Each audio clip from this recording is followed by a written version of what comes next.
Johansson. I think it's a great pleasure to me for having you here. Thank you so much. Having this interview.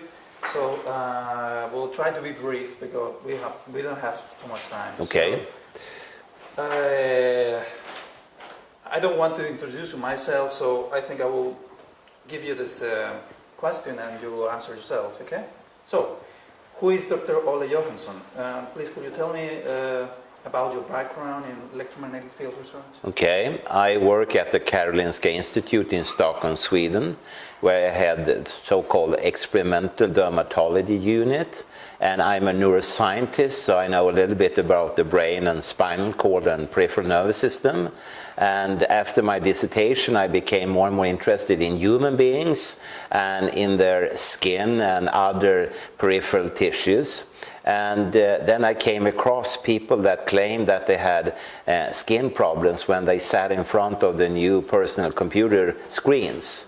And that started the whole journey along the lines of electron hypersensitivity. And of course it expanded into general health effects of electromagnetic fields on the immune system, on the blood-brain barrier leakage, on the fertility issues, cancer, neurological diseases, etc. So it has become more and more and more big over the years. And I'm still at the Karolinska Institute. I have spent a few years also at the Royal Institute of Technology because I had a PhD student who worked with accessibility measures regarding building planning and building technique to make a room like this accessible for a person with electrohypersensitivity.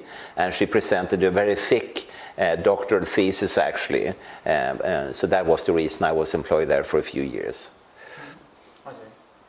So my second question is, what's the Bioinitiative report and why everybody concerned with health issues should read it? Well, the Bioinitiative report really is a prolongation of many years before. Already in the early 1990s, we had seen in Sweden that the official health authorities, they made different compilations and reports and summaries, leaving out the important and relevant papers and instead only dealing with papers that were of no interest.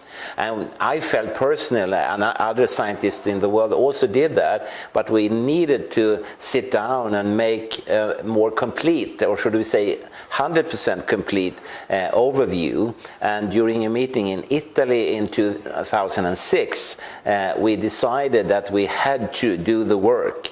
And for 9 months we worked very hard, and at August 31st, 2007 we launched the Bioinitiative report, the first version, on the internet, and since then it has been updated 2012 and 2014, and today it's in the order of 5,000 scientific references and approximately 2,000 published pages.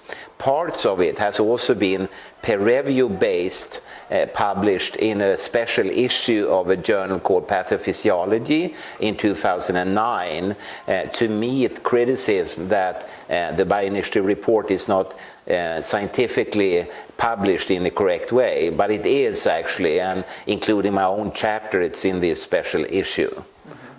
So it's interesting. So the general public can download, I think. Of course, yes, of course. I think it's for general public, it's bioinitiative.org. Exactly, and at the same time, I do not want to sort of scare off any person, but it is thick and there is a lot of references, and you need to really be careful when you read, so you try to understand as much as you can.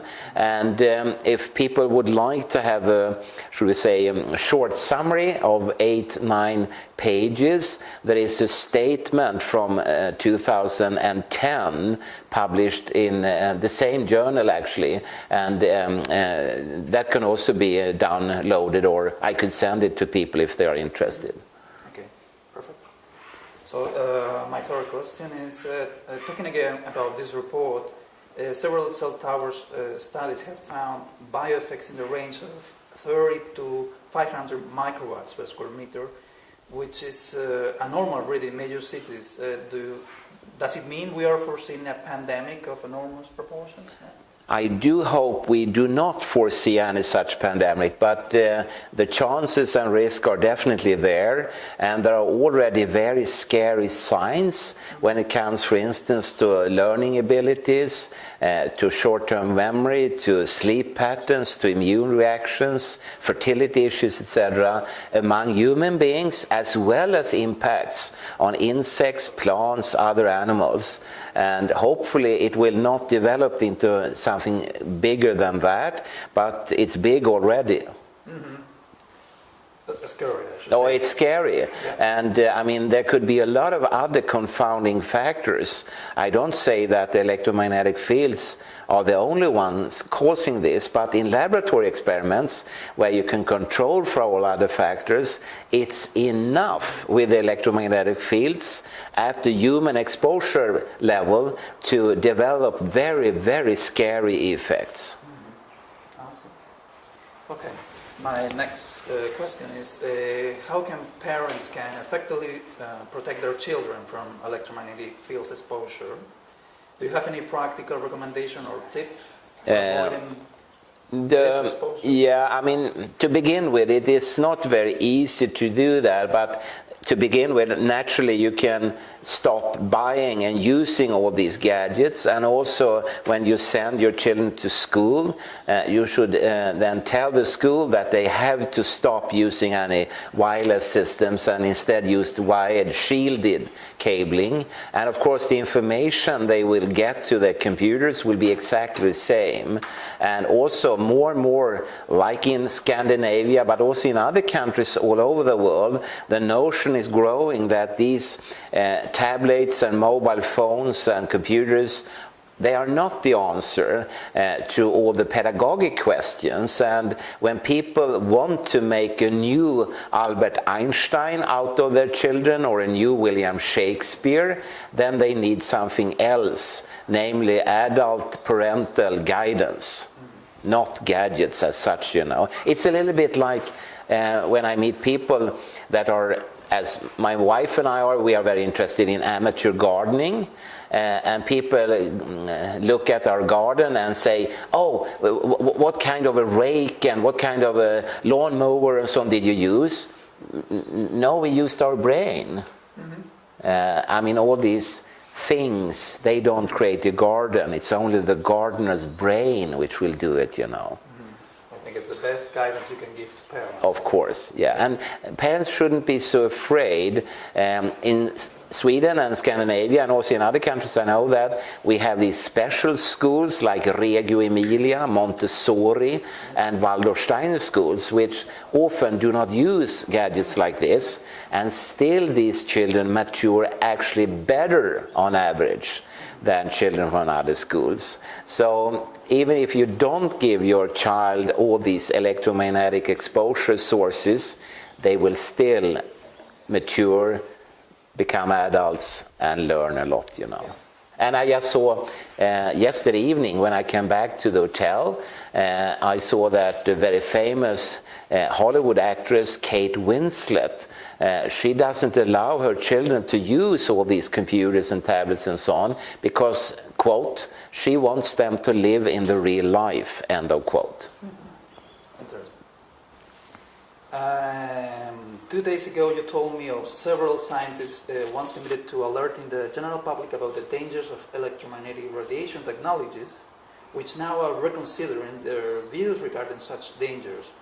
Can you elaborate on Well, this? yes, it's yeah. This year, 2015, has been a very odd year. At the same time as a lot of these questions have reached the top level of society, including the finest scientific saloons, also people have rapidly changed side, and people that sort of were on my side have become opponents, and I don't know why, but a colleague to me said that all of these things happen when you are coming closer and closer to the final truth.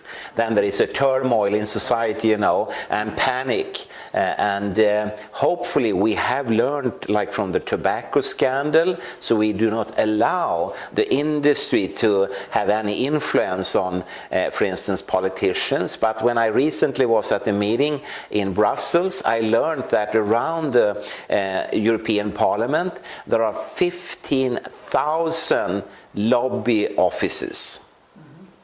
Amazing. Yeah, it's amazing. I mean, 15,000 lobby offices, and they shouldn't be there. Yeah. They shouldn't be there. So mankind has quite a long way to mature still, you know, and we will not mature with all these gadgets, that's for sure, you know. Absolutely. Yeah. So since we have too much time, my last question is, do you have any personal vision of how we as humans could achieve a world more in harmony with nature? You know, I'm a very sort of simple man. For me to achieve harmony with nature, it's just by stepping out into nature, and it's nothing more than that.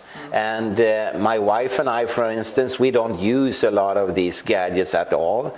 We are not particularly interested because our lifespan on this planet is very short. And therefore we want to be outdoors together with our cats and the neighbors' dogs and the birds in the woods and all the plants, etc., you know, and with the water and the fishes and whatever.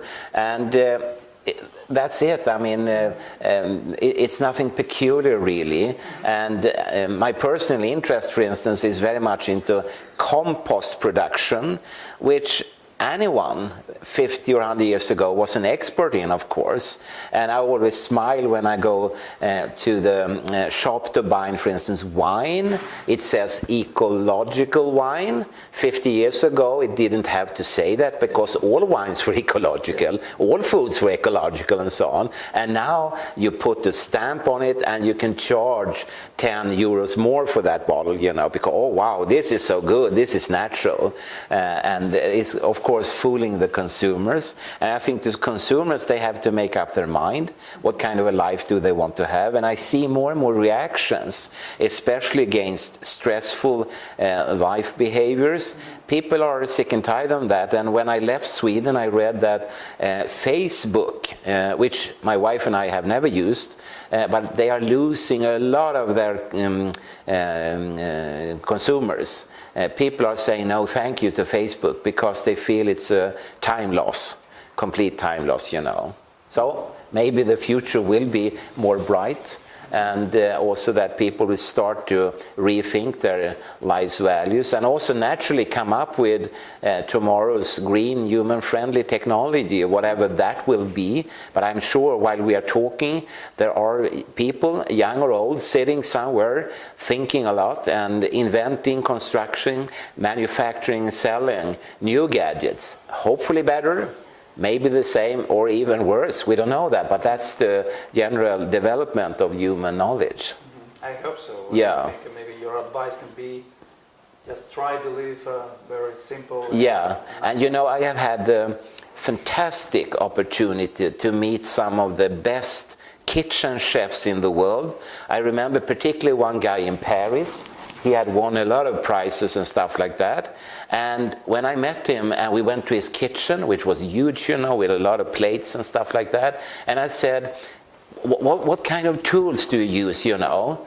And he said, tools? I don't use any tools. Well, you must have some special tools, you know. No, I only use this knife. And he put out a knife that was about 10, 15 centimeters long with a pretty dirty shaft in wood, you know.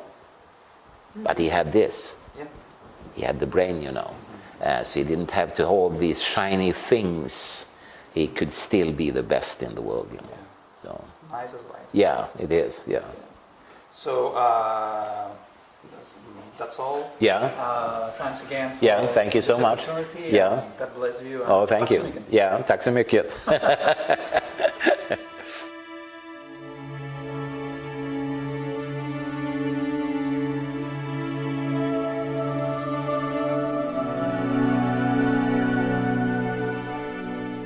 Health effects of electromagnetic fields on the immune system, on the blood-brain barrier leakage, on the fertility issues, cancer, neurological diseases, etc. So it has become more and more and more big over the years. And I'm still at the Karolinska Institute. I have spent a few years also at the Royal Institute of Technology because I had a PhD student who worked with accessibility measures regarding building planning and building technique to make a room like this accessible for a person with electrohypersensitivity.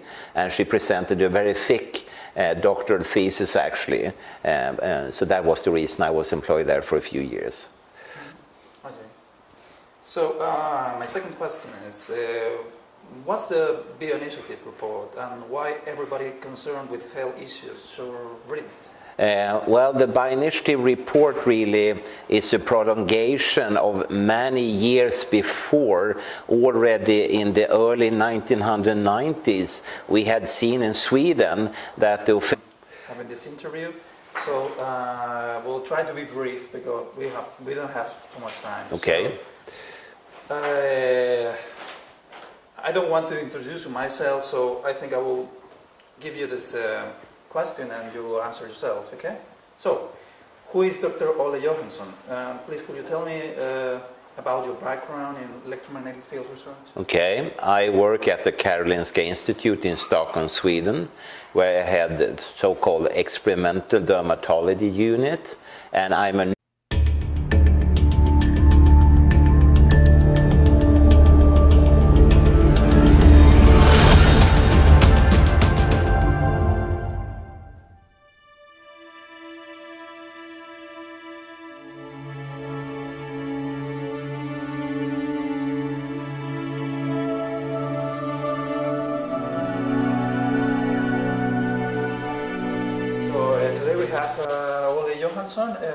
I think it's a great pleasure to me for having you here. Thank you so much. Neuroscientist, so I know a little bit about the brain and spinal cord and peripheral nervous system. And after my dissertation, I became more and more interested in human beings and in their skin and other peripheral tissues. And then I came across people that claimed that they had skin problems when they sat in front of the new personal computer screens. And that started the whole journey along the lines of electrohypersensitivity. And of course, it expanded into general health.